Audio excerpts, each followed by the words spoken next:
The Pacific Northwest dealing with record-breaking rainfall, causing a mudslide to crash down just east of Seattle. Crews have been working around the clock to rescue people from flooded neighborhoods, some who did not follow evacuation orders ahead of time.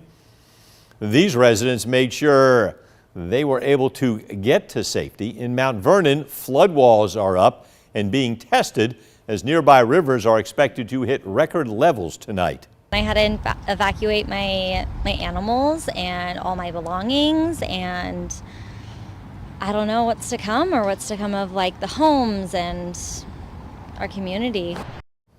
Washington's governor declared a state of emergency and predicted as many as 100,000 people could face evacuation orders.